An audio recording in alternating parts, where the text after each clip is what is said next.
today we're going to do a standing quad stretch modification. I know sometimes when we're standing and we want to stretch the quad, right? This would be our stretch. But sometimes that is not accessible to us for whatever reason. So we can use a strap, we could use a towel, we could use a belt. And we're gonna take and we're just going to, well, first of all, you want it to be in half so that you can grab it, right? And then we're gonna make a loop. From that loop, we're gonna just stick our foot through the loop so that the towel or the strap is around our ankle. And then, holding onto something for some support, we're gonna just pull that leg up with your towel, your blanket, your strap, your belt. And as we're doing that, we do want to try to bring so that our foot is facing up towards the ceiling, but we also want to pay attention to what this leg is doing. So let me face you. As we're stretching the quad, there's a huge tendency to bring that leg out to the side. That's not a very effective quad stretch. So then we need to think about bringing this leg close to the other leg. And then one more thing, we want to think about placing that knee so that we're reaching the knee towards the floor. So we're reaching the knee towards the floor. We are actively pulling on whatever we're using to bring that foot up. And that is going to create a lot of stretch here all along the front of the quad because we are actively thinking about stretching it. So that's a modification for our standing quad stretch. All right, we're gonna do modification for tricep stretch. You can do this standing, you can do this sitting, whatever's comfortable. We're gonna want I have a yoga strap, or you can use a towel, you could use a belt. And what we're going to do, we want to stretch this tricep, so this stretch, right?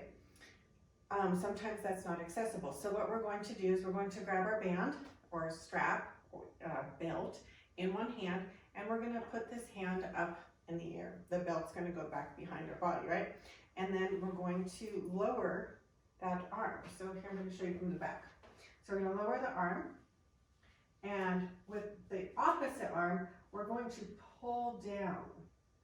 And as we're pulling down, we are creating that stretch all along the tricep. So we want to try to pull the elbow up towards the ceiling. We want to try to also get the arm behind the head. We don't really want to be pushing into the neck or the head and creating stress on the neck. We want to feel that stretch in the tricep, and we can do that by keeping this arm as straight as we can get it and really pulling down with this other arm. And that is modification for tricep stretch. Do a stretch for the calf, and I'm going to show you right here. But this works actually really, really well in a doorway. So we're going to go to the side of the door frame and act as if we're going to go through the door. But we're going to put our right foot here. We want the toes up against the frame of the door, so where the trim is. And then we're going to take and, yeah, there we go. We want to kind of really wedge that foot in and get our toes very firmly up against that trim in the door frame. And then we're going to take and we're going to walk through the door with the opposite leg. And as we do that, it creates a lot of stretch right here along the back of the calf. So in, or we want to go hold. We do want to try to keep this back leg as straight as possible. That's really going to help increase the stretch on that back leg, or the right leg, whichever way you want to call it. We're going to hold that stretch until it starts to feel not quite so tight. And then as we go to the other side, we do have to go around to the other side of the doorway. This isn't so good here.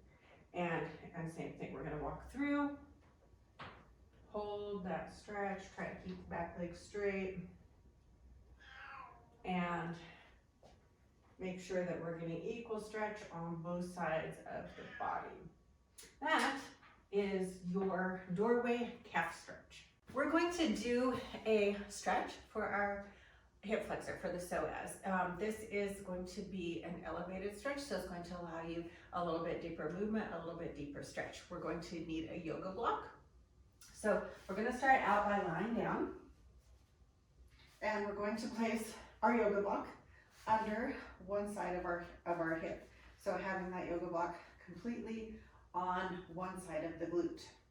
And then, so we should feel safe, we should feel secure here, like our pelvis is on that block.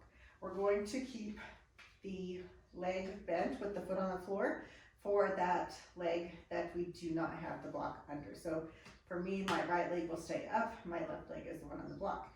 And then what we're going to do is we're going to extend that leg, and then we're going to drop it down towards the floor.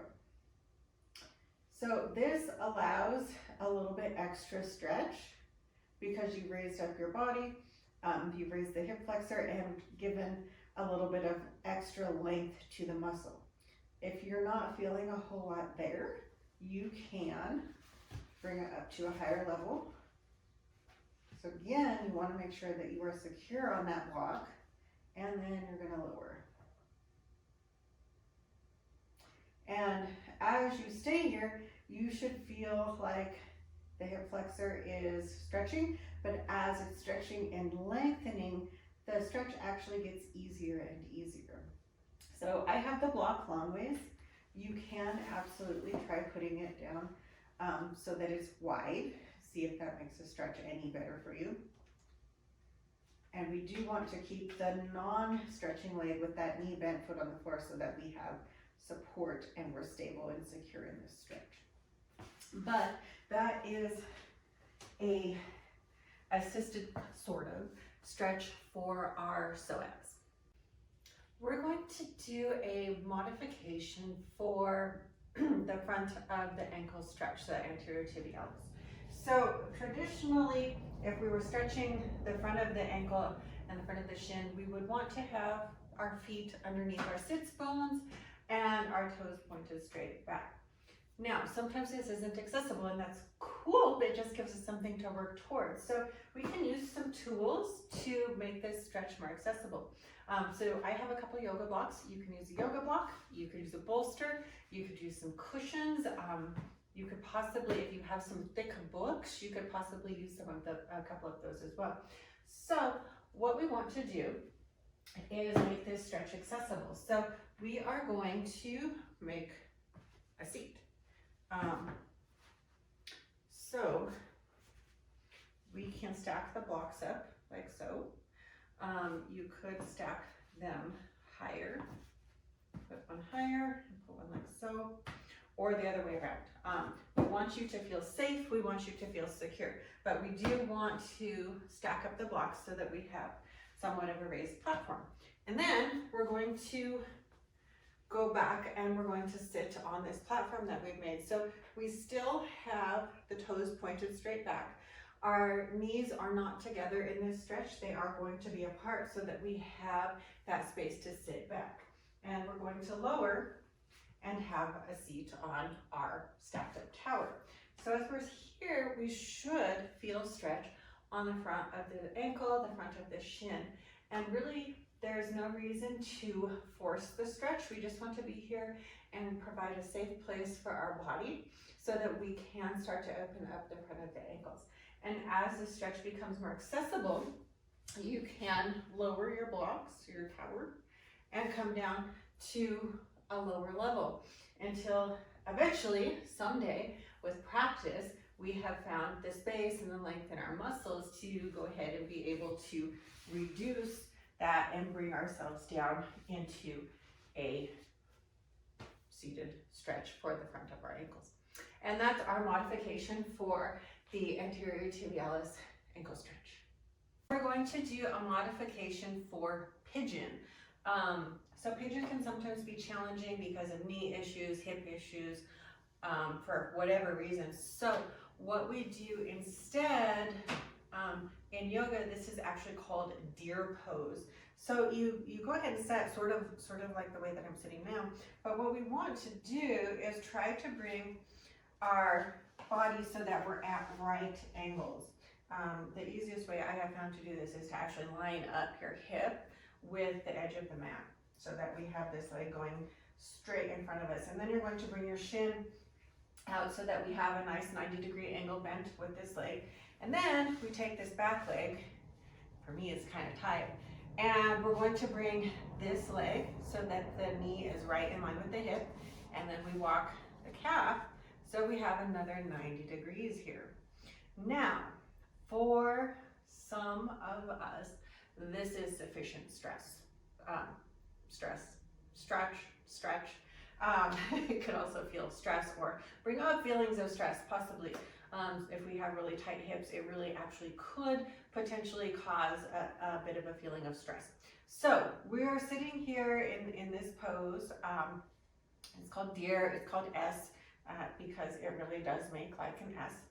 And so if this is enough, and we have stretch along the quad, we have stretch along the groin, we maybe just stay right here. But as this becomes comfortable, we want to challenge it a little bit, right? So then we're gonna take and just walk the hands forwards a little bit. Now that is going to increase the stretch on the hip flexor of the back leg. It's also going to increase the stretch a little bit on the piriformis of the front leg. If you're wanting to stretch the groin area specifically, then we would actually lean back. And that is going to stretch out the adductor and the psoas on this back leg. So this is our modification for pigeon. Once this has become comfortable going backwards and also going forwards, and we're able to walk it down, then we're going to want to graduate ourselves into an actual pigeon pose. So once this is good, we want to make sure that we flip over and do it on the other side and get equal stretch on both sides of the body. So here we go. We have our right angle and our right angle. You can check out for stretch here, see if there's any, and if not, we want to go forwards. And that is your modification for a pigeon. All right, we are going to do a seated forward fold, and you should feel stretch on the hamstrings, maybe on the calves. You shouldn't feel it a whole lot in your back. A little bit is fine, but mostly we should feel this in the hamstrings. So as we're stretching forwards, we can create a lot of tension in the neck, right? Because we're like holding our head. So a way to make this not so challenging on your spine and really allow you to focus more on the hamstrings stretch part of this particular stretch is to use, I have a 12-inch foam roller here. You could also use a couple yoga blocks and stack those end on end, like make a little tower with your blocks. And what we're going to do is we're going to bring our forehead down to this pillar, the castle that we built. And as we do that, that gives your head somewhere to rest, which is going to decrease the tension on your spine, which is going to allow you to feel a deeper stretch in the hamstrings and in the calf. So as we're here, if you spend a long enough time there, your muscles actually become longer, and you may be able to deepen the stretch if you were in this particular position for a while, because the muscles will lengthen, and as they lengthen, you can sort of decrease the amount of lift here that you need for your head to go on. So if you had, I should have used blocks, if you had a couple blocks stacked up, you may be able to go to a shorter side of the block. After a while of practice, you'll bring it down to a lower side, maybe just one block, and then eventually we won't need a block at all after we've worked on lengthening the muscles and reducing stress and also mobility. So in the meantime, this is an excellent modification. Bring your head down and just really, really allow yourself to fully rest into the stretch. So we're going to do a modification for the figure 4 stretch. So the figure 4 stretch is where we lie down, right? And we're going to cross one ankle over the opposite knee, giving us that figure 4 shape, right? Now, sometimes when we are attempting to do the full stretch, it can be challenging to interlace both of our hands behind this knee to bring the leg in so that we have stretch on the opposite hip. So if that is the case, what we want to do is use a belt, a strap, like I have a yoga strap. You could use a towel, And we're going to take and thread that behind our leg. And then once that is secure, we're going to use both hands.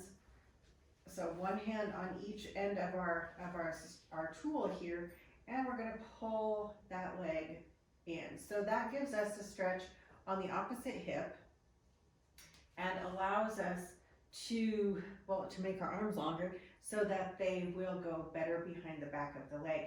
And as we spend time in this stretch and work on our mobility, it'll become easier and easier to get both of those hands behind the leg, and pull that leg in towards your body.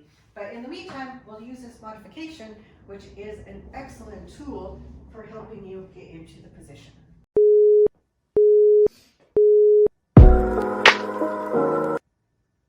Hi, I'm Coach Clarissa. I am the founder of Vegan Fit for Life, and I am so happy to connect with you. I was able to completely transform my life in a positive manner by finding the gym and by changing my nutrition so that I was eating appropriately for my body. And I am very happy and very excited to be able to share that with you. Thanks for joining us.